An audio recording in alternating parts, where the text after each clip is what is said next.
Welcome to Butt and Butt Tutorials. Greetings of the day. I am Sheshadri, faculty for English.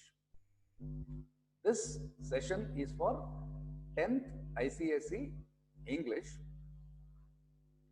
We are going to discuss today a poem, The Heart of the Tree.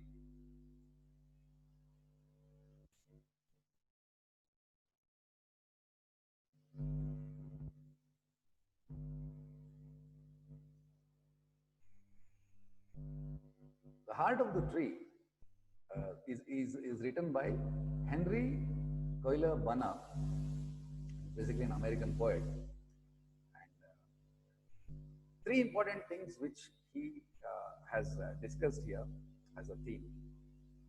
One is nature and its beauty, importance of the environment, and human relationship with nature.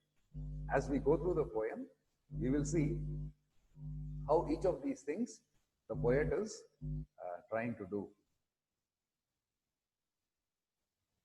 Now, the poem has 3 stanzas. We will go stanza by stanza. Let's look at stanza 1. And let's read through the stanza, then go for the meaning of what he means by each of these. What does he plant who plants a tree? He plants a friend of sun and sky.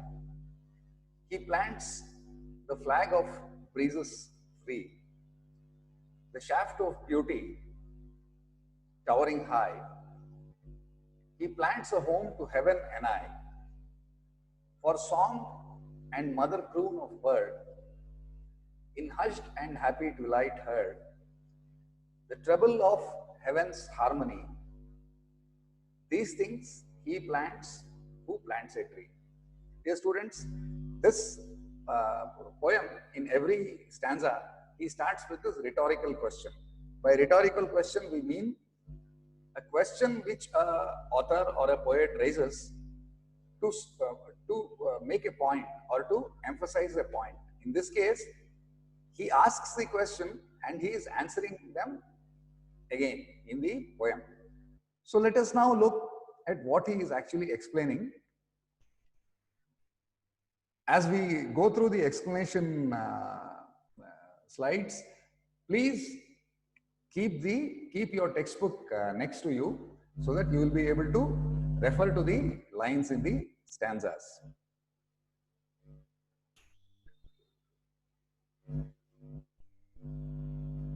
Now, like I said, it begins with this rhetorical question: what does he plant who plants a tree? This is there in all the 3 stanzas.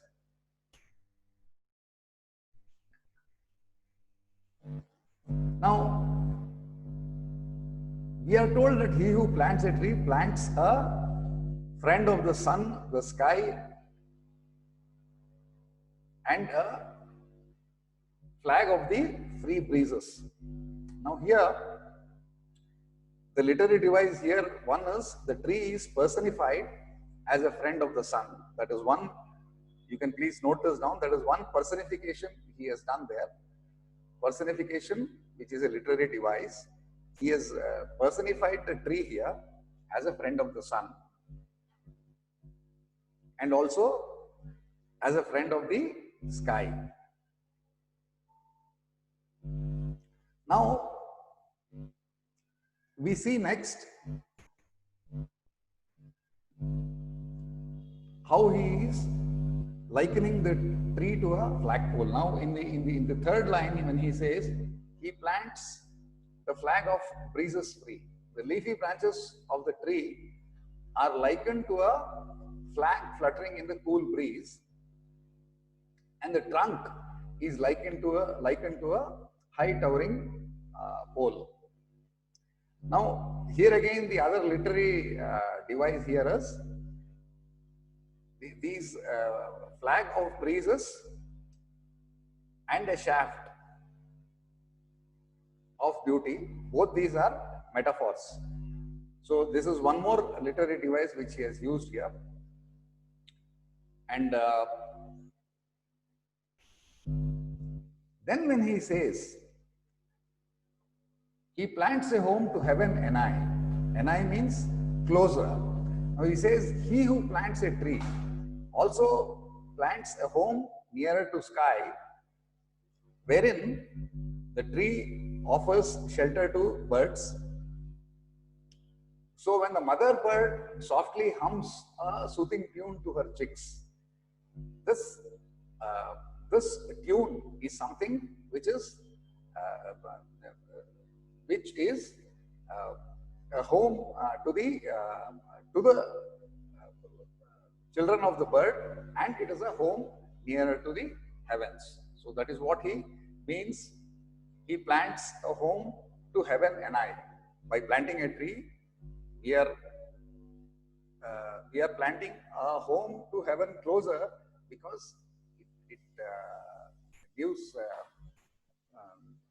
home to birds, and also when the mother bird softly hums a soothing tune to her chicks. This is what can be heard in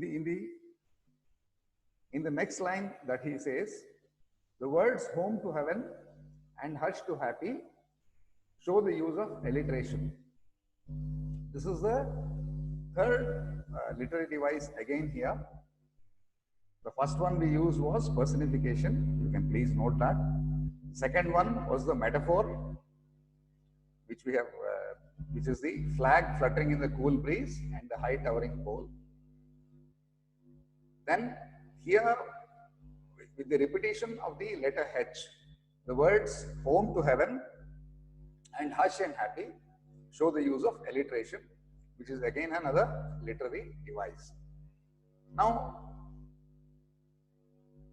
he plants a home to heaven and I for song and mother croon of bird.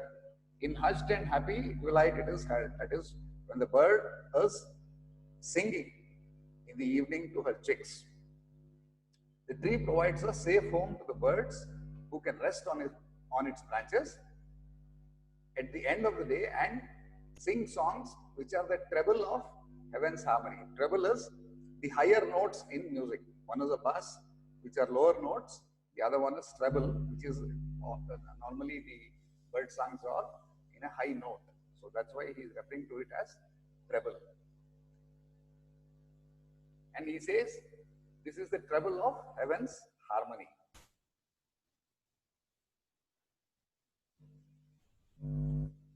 Both treble and harmony are musical terms that is used to describe the bird song. These, along with the use of words like croon and hush, they create a powerful oral imagery. So, by using these literary devices, one, he's personifying the tree as a friend of the sun and the sky. Then he's using the metaphors, and he's also using these special words to describe the bird song. Now, he who plants a tree doesn't just plant a tree. In this para, he says he plants someone's friend, someone's home, someone's safety, and someone's reason to be happy, and sing a soothing song of peace and security. Obviously, the mother bird, when it is singing for its chicks, the same when we listen to bird song in the nature, it is indeed soothing. And uses a feeling of peace. So now let us look at stanza 2.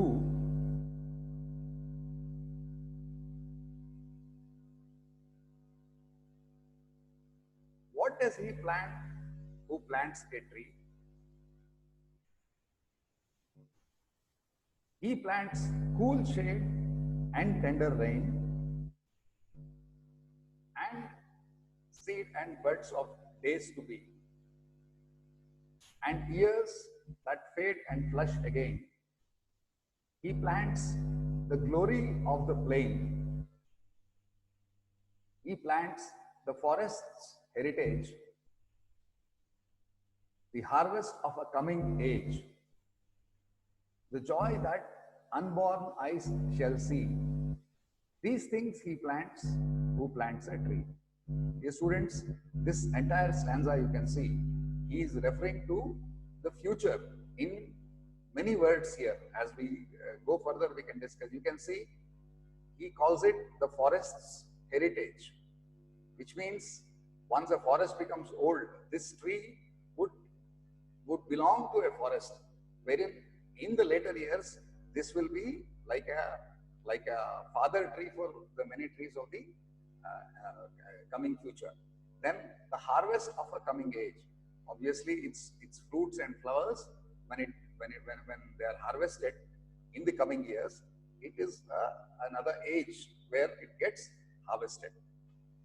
So basically, here he talks not only of the friendship and the positive points of the tree. He is also talking of how the planter of the tree is creating a future there. So let us see the explanation. The planter of a tree plants cool shade and tender rain, both for humans and for the soil. We will see how this is. One, trees provide a cool shade during hot summers and a place to keep dry during rainy days. This is one aspect. This is the shade it gives. The word tender rain. This is where the environment protection concept comes here. The use of words tender rain also captures the role of trees. Also captures the role of trees in tackling soil erosion. The roots, they are firmly rooted in the soil, and because of that, once there is a runoff from the rain, the soil doesn't erode because of the presence of the roots. So not only do the trees soften the intensity of the sun's rays on the soil below, their roots bind the soil and prevent it from getting eroded. So the planter of the tree, in this way, he is doing a lot of environmental good. So that is what the poet is trying to explain here. Now, also the leaves and branches, they not only aid rainfall through transpiration, their leaves and branches reduce the impact of rain on the soil, thereby making it a tender rain, so that the soil doesn't get washed away in a kind of a heavy flow. So that is where he is also using the word tender rain.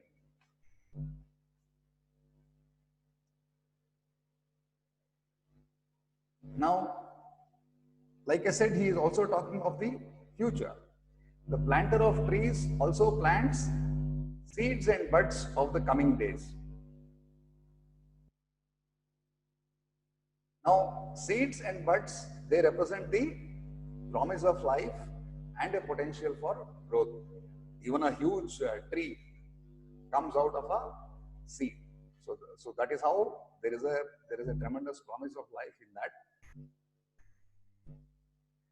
There is one more literary device here again. This is the fourth one that we are discussing. Dear students, please note this. Cool shade, tender rain, and seeds and buds used to refer to a tree is an example of metonymy. This is one more literary device. Though normally metonymy is not commonly asked, what is commonly asked in the exam is, they ask for example of personification, they ask for example of metaphor, and they ask for examples of alliteration. Metonymy is not commonly asked, but you may please note it. Then in the next line, when he says, and years that fade and flush again, one who plants a tree also plants a living entity whose leaves fade in autumn and they are flush in springtime. Here again, fade and flush, the use of the alphabet F is the literary device alliteration, where a single consonant is repeated in the same sentence. Then he plants the glory of the land and the heritage of the forest. Two epithets used to describe the splendor of the tree. See, heritage of the forest. Today it may be one tree, but tomorrow it will grow to a large number of trees. That is one. And these trees together, they bring glory to the land. So he plants the glory of the plain and he plants the forest heritage. That is what he means by that. Forest heritage is how this tree will become part of a future forest. Now, there is one more device here which we will discuss. You can note one is the repetition of words and also repetition of some phrases. Now, repetition of the words at the beginning of successive lines creates a certain impact while reading the poem. When we notice these lines, a seed and bud of days to be, and years that fade and flush again, he plants the glory of the plain, he plants the forest heritage. Now, and is repeated there, that is one, and he plants is repeated. This technique of repeating words and phrases at the beginning of successive lines is a rhetorical technique known as anaphora. So this is one more literary device which the poet has used here. This is anaphora, particularly when he says, that's why when he asks that question, what has he planned? And he always ends the stanza saying, these things he plants. So he is trying to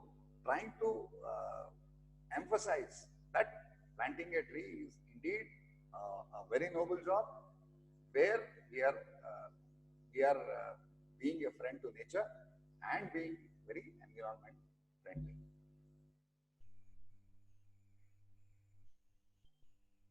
Now, the use of anaphora is especially effective in this poem, as it is a poem that tries to persuade the reader to plant trees by enumerating its qualities.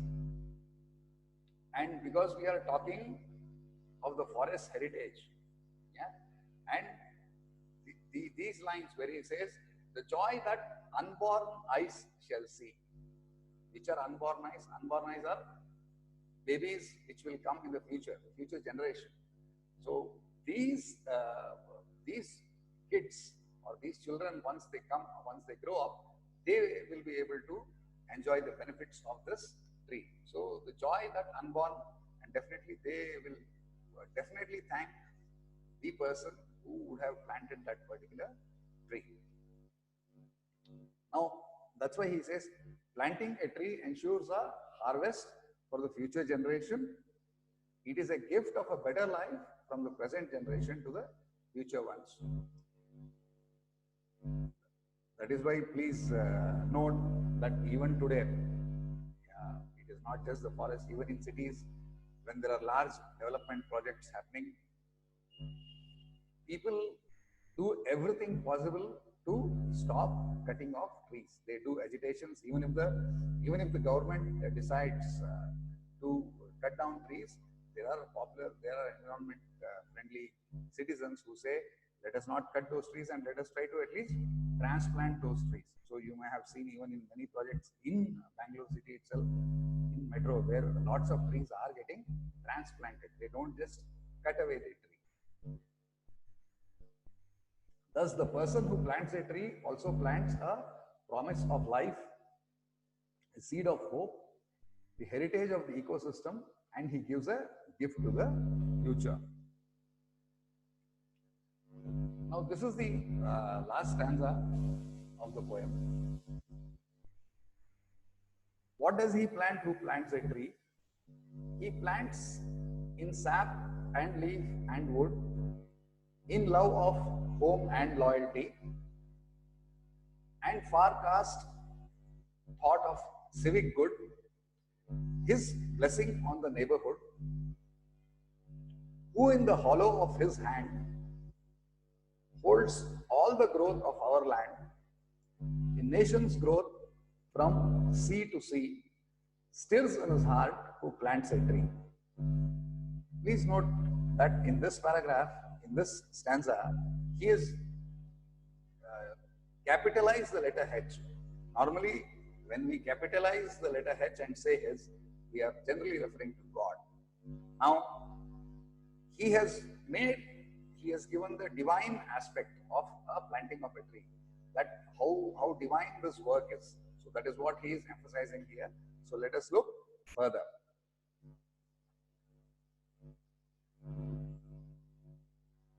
The final stanza celebrates the sheer nobility in the act of planting a tree.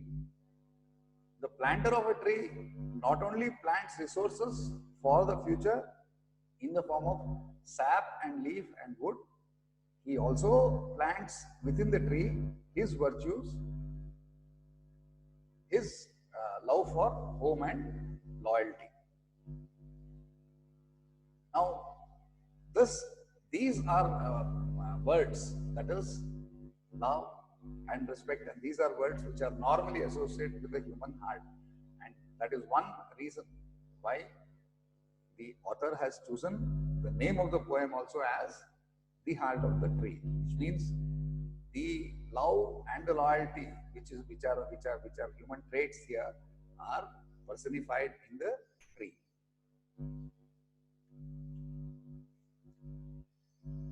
In short, one plants a part of one's being while planting a tree.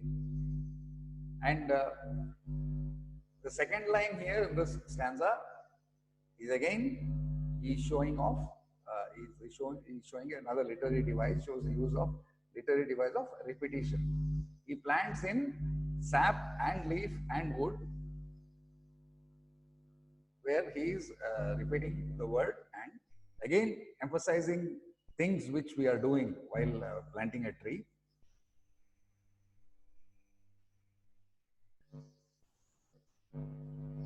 The love for home doesn't merely refer to one's home but also to earth, the only place we have to call home in the universe.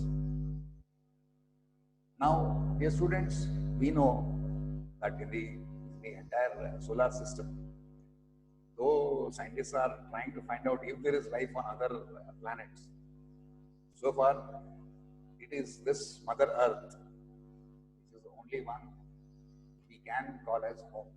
Though there are other planets, we are not still sure whether any of them is inhabitable. So it is not just the home where you live in. He is referring to a home. He is calling the entire earth as a home. And in the next line when he says, and far cast thought of civic good. Now that is where he is talking of social responsibility.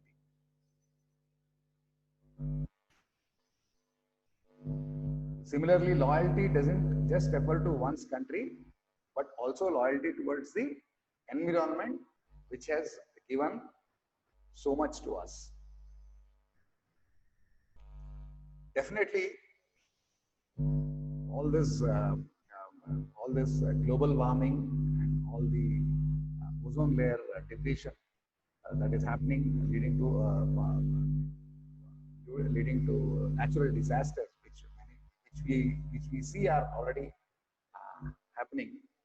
It requires a lot of loyalty on our part to the environment also.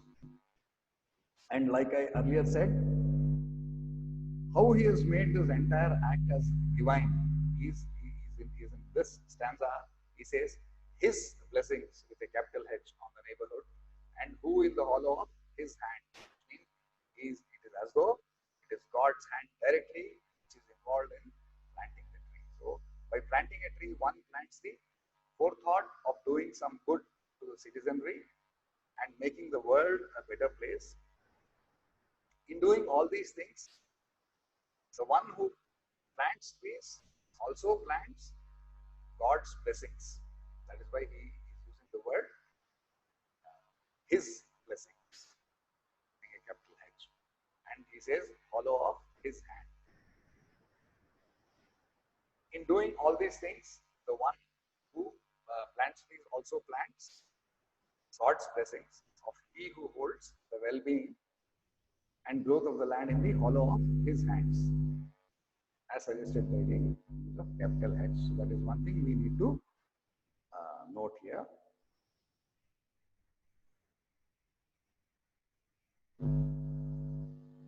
Then there is one interesting incident here which happened.